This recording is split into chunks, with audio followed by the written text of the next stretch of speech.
Hello viewers, welcome to our channel. నేను మీ చరణ్ పరిమి. రిజర్వేషన్కి సంబంధించి ఈ రోజు బంద్ జరుగుతూ ఉంది. అయితే ఈ బంద్ ప్రభావం ఉత్తరాది రాష్ట్రాల్లో అయితే పెద్ద అల్లర్లకు దారితీసి కాస్త వివాదాస్పదంగా మారింది. మన దక్షిణాది రాష్ట్రాల్లో అయితే పెద్ద ప్రభావం చూపట్లేదు. కానీ అసలు ఈ బంద్ అవసరమా అనేది ఇప్పుడున్న ప్రశ్న. కొంతమందికేమో ఈ బంద్ ఖచ్చితంగా అవసరం, కొంతమంది మాత్రం ఈ బంద్ వల్ల జరిగే అనర్థాలను చూసి చాలా బాధపడుతున్న సంఘటన ఉంది. ఎందుకంటే ఈరోజు మందకృష్ణ గారు కూడా తను ఒక ప్రెస్ మీట్ పెట్టి ఇంటర్వ్యూ ఇస్తున్నారు. అంటే సమాంతరంగా ఒకవైపు బంద్ జరుగుతూ ఉంది, మరొక వైపు మందకృష్ణ గారు ఇంటర్వ్యూ జరుగుతూ ఉంది. సో దీంట్లో ఆయన కూడా ఏమంటున్నారంటే, ఆయన వ్యాఖ్య చివరి వ్యక్తి ఆవేదనే ఈ వర్గీకరణ అన్నారు. అంటే చివరి వ్యక్తి అంటే ఎవరంటే ఈ కులాల ఏవైతే నిచ్చెనమెట్ల వ్యవస్థ ఉందో ఇందులో అత్యంత దారుణంగా అన్యాయానికి గురైపోయి అత్యంత దీనస్థితిలో ఉన్న ఏ కులమైతే ఉందో ఆ కులాలకు సంబంధించి సరైన అవకాశాలు అందుకోలేని అలా పడి ఉన్న ఒక నిర్భాగ్యులు అనమాట. ఇలాంటి నిర్భాగ్యుల కోసం ఇది అవసరం అని చెప్పేసి ఆయన చెప్పకనే చెప్పారు. సో ఇంటర్వ్యూలో చాలా విషయాలు వెల్లడించారు ఆయన. సో మాదిగ ఉపకులాలు ఏవైతే ఉన్నాయో, ఇప్పుడు మాల మాస్టిన్లు అలాగే మాదిగ మాస్టిన్లు ఇట్లాంటి ఉపకులాలు అనేకం ఉన్నాయి. సో ఈ కులాలన్నీ కూడా ఏవైతే తమ బాగు కోసం అలాగే తమ విద్యా అభివృద్ధి, సాంఘిక రాజకీయ అభివృద్ధి వీటన్నిటి కోసం వీళ్ళు పోరాడుతూ వస్తున్నారు. ఇకనైనా ఇది రాకపోతే ఇంకెప్పుడు బాగుపడతారు అని చెప్పేసి ప్రశ్నించాడు. దాంతోపాటు ఈ రిజర్వేషన్ చేయాలి అంటే, వర్గీకరణ చేయాలి అంటే ఈ కులగణన చేయాల్సి ఉంది కదా అనే ప్రశ్న వచ్చినప్పుడు, కులగణన అనేది అంత ఖచ్చితంగా ఇప్పుడేం అవసరం లేదు, ఉన్న గణన సరిపోతుంది. ఆల్రెడీ కొన్ని లెక్కల ప్రకారం చూస్తే తెలంగాణలో మాదిగల శాతం ఇంత, మాలల శాతం ఇంత, అలాగే ఆంధ్రాలో కూడా వీళ్ళ శాతం ఇంత అని మనం కొన్ని లెక్కలు అయితే పెట్టుకున్నాం కదా. అదేవిధంగా జాతీయ స్థాయిలో కూడా లెక్కలు ఉన్నాయి. ప్రస్తుతానికైతే ఈ లెక్కల ప్రకారం దీన్ని అమలు చేస్తే బాగుంటుంది, తర్వాత ఈ కులగణన అనేది చేస్తూ ఉండొచ్చు, తప్పులేదు అని చెప్పేసి ఆయన అనడం జరిగింది. ఎందుకంటే కులగణన పెట్టుకుంటే మళ్ళీ అది జరుగుతూ సాగుతూ వెళ్ళిపోతుంది. దాని తర్వాత దాని రిజల్ట్ వచ్చి తర్వాత ఇవన్నీ అమలు పరచాలంటే చాలా టైం తీసుకుంటుంది. పైగా ఇవన్నీ రాష్ట్రాల పరిధిలో ఉన్నాయి కాబట్టి రాష్ట్రాల పరిధిలో నిర్ణయాలు తీసుకుంటే బాగుంటుంది. కులగణన కూడా రాష్ట్రాల స్థాయిలో చేయొచ్చు, ఎందుకంటే కేంద్ర ప్రభుత్వం చేయడానికి ఎలాగో రెడీగా లేదు. చేస్తే ఏ కులాలు ఏ విధంగా అన్యాయం అయిపోయాయో బయటపడుతుంది అనేది వాళ్ళ భయం. అందరికీ మేము న్యాయం చేసామని చూపించుకోవడం కోసం వాళ్ళు చేయడం లేదు. ఇక్కడ చూస్తే మాత్రం రాష్ట్ర స్థాయిలో మరి కులగణన చేసి ఆ రిజల్ట్ అనేది చూపిస్తే చాలా బాగుంటుంది. సో ఇది కూడా ఆయన మాట్లాడడం జరిగింది. అయితే ఒకవైపు ఇది జరుగుతూ ఉండగా మరొక వైపు చూస్తే ఈ బంద్ అనేది మాత్రం కాస్త తీవ్రత రూపం దాలుస్తూ ఉంది. ఈ తీవ్ర రూపము ఏ స్థాయిలో వెళ్తుంది, మరి పై స్థాయికి వెళ్తుందా, లేకపోతే మరీ పై స్థాయికి వెళ్తుందా, లేకపోతే ఈ ఒక్కరోజుతో అయిపోతుందా అనే ప్రశ్న వచ్చినప్పుడు ఇది కాస్త ముదిరి పాకాన పడే పరిస్థితి అయితే కనపడుతుంది.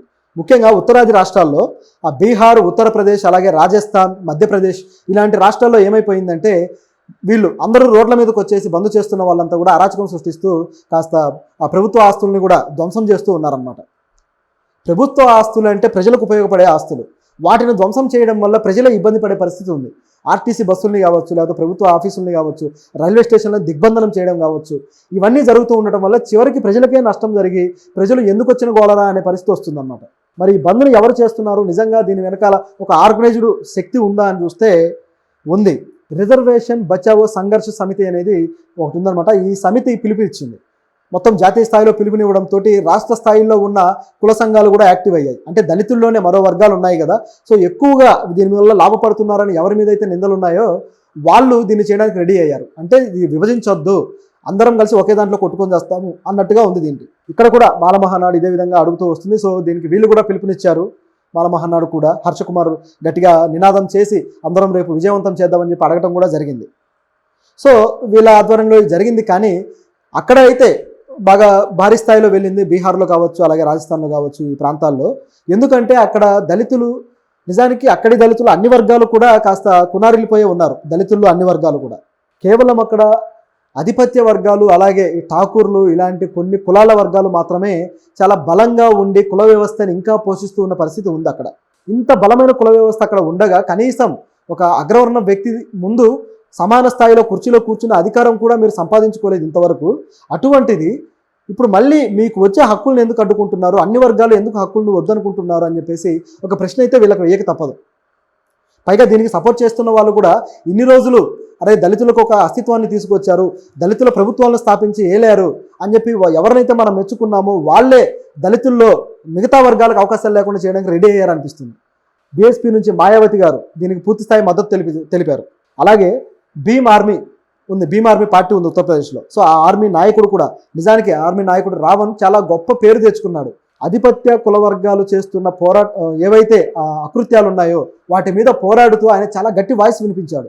ఈసారి ఎలక్షన్స్లో ఆయన కొద్దిగా గొప్ప ప్రభావం కూడా చూపాడు. సో ఇంత స్ట్రాంగ్గా వెళ్ళాడు ఆయన.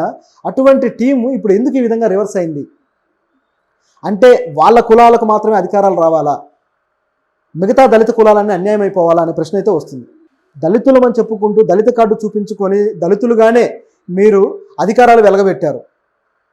దళితుల మీద దాడులు చేస్తున్నారని మీరు రోడ్ల మీదకు వచ్చి ప్రభుత్వాలని వాళ్ళు విమర్శించారు. చివరికి దళితులందరూ కలిసి మీకు ఓట్లేస్తే మీరు అన్యాయంగా అధికారాలు వెలగబెడుతున్నారు. ఈ ఓట్లేసిన దళిత వర్గాలకు మాత్రం రిజర్వేషన్ వస్తుంది, వీళ్ళకు ఉద్యోగాలు కావాలి అంటే మీరు అడ్డుపడతారా? ఇంతకన్నా దుర్మార్గం ఉంటుందా? దీని మీద వాళ్ళు ఆత్మ పరిశీలన చేసుకోవాలి. అన్ని వర్గాలకు ఎందుకు వద్దంటున్నారు, ముందు ఆ సమాధానం చెప్పగలరా? ఇది ఇంకా పెద్ద స్థాయి చర్చగా మారాలి ఇది. సో వీళ్ళ ఉద్యమం తీవ్ర రూపం దారిస్తే మళ్ళీ ప్రభుత్వం వెనకడుగు వేసే అవకాశం ఉంది. దీనికి కాంగ్రెస్ కూడా మద్దతు తెలిపింది. ఇది ఇక్కడ బాధాకరమైన విషయం. ఏవైతే తమ బాగు కోసము, అలాగే తమ విద్యా అభివృద్ధి, సాంఘిక రాజకీయ అభివృద్ధి, వీటన్నిటి కోసం వీళ్ళు పోరాడుతూ వస్తున్నారు. ఇకనైనా ఇది రాకపోతే ఇంకెప్పుడు బాగుపడతారు అని చెప్పేసి ప్రశ్నించాడు. దాంతోపాటు ఈ రిజర్వేషన్ చేయాలి అంటే, వర్గీకరణ చేయాలి అంటే ఈ కులగణన చేయాల్సి ఉంది కదా అనే ప్రశ్న వచ్చినప్పుడు, కులగణన అనేది అంత ఖచ్చితంగా ఇప్పుడేం అవసరం లేదు, ఉన్న గణన సరిపోతుంది. ఆల్రెడీ కొన్ని లెక్కల ప్రకారం చూస్తే తెలంగాణలో మాదిగల శాతం ఇంత, మల్లల శాతం ఇంత, అలాగే ఆంధ్రాలో కూడా వీళ్ళ శాతం ఇంత అని మనం కొన్ని లెక్కలు అయితే పెట్టుకున్నాం కదా. అదేవిధంగా జాతీయ స్థాయిలో కూడా లెక్కలు ఉన్నాయి. ప్రస్తుతానికైతే ఈ లెక్కల ప్రకారం దీన్ని అమలు చేస్తే బాగుంటుంది, తర్వాత ఈ కులగణన అనేది చేస్తూ ఉండొచ్చు, తప్పులేదని చెప్పేసి ఆయన అనడం జరిగింది. ఎందుకంటే కులగణన పెట్టుకుంటే మళ్ళీ అది జరుగుతూ సాగుతూ వెళ్ళిపోతుంది. దాని తర్వాత దాని రిజల్ట్ వచ్చి తర్వాత ఇవన్నీ అమలు పరచాలంటే చాలా టైం తీసుకుంటుంది. పైగా ఇవన్నీ రాష్ట్రాల పరిధిలో ఉన్నాయి కాబట్టి రాష్ట్రాల పరిధిలో నిర్ణయాలు తీసుకుంటే బాగుంటుంది. కులగణన కూడా రాష్ట్రాల స్థాయిలో చేయొచ్చు, ఎందుకంటే కేంద్ర ప్రభుత్వం చేయడానికి ఎలాగో రెడీగా లేదు. చేస్తే ఏ కులాలు ఏ విధంగా అన్యాయం అయిపోయాయో బయటపడుతుంది అనేది వాళ్ళ భయం. అందరికీ మేము న్యాయం చేసామని చూపించుకోవడం కోసం వాళ్ళు చేయడం లేదు.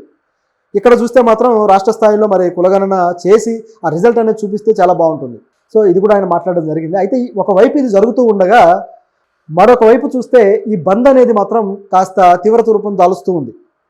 ఈ తీవ్ర రూపము ఏ స్థాయిలో వెళ్తుంది, మరి పై స్థాయికి వెళ్తుందా, లేకపోతే కాంగ్రెస్ అలాగే కూటమి, ఇండియా కూటమి కూడా మద్దతు తెలపడం వల్ల ఇది ఇంకాస్త పెద్దదయ్యే ప్రమాదం ఉంది. ఎందుకంటే మోడీ ప్రభుత్వం తీసుకొస్తున్న కొత్త జీవోలు ఏవైతే ఉన్నాయో, కొత్త చట్టాలు, ఇవన్నీ కూడా వన్ బై వన్ వెనక్కి వెళ్ళిపోతున్నాయి.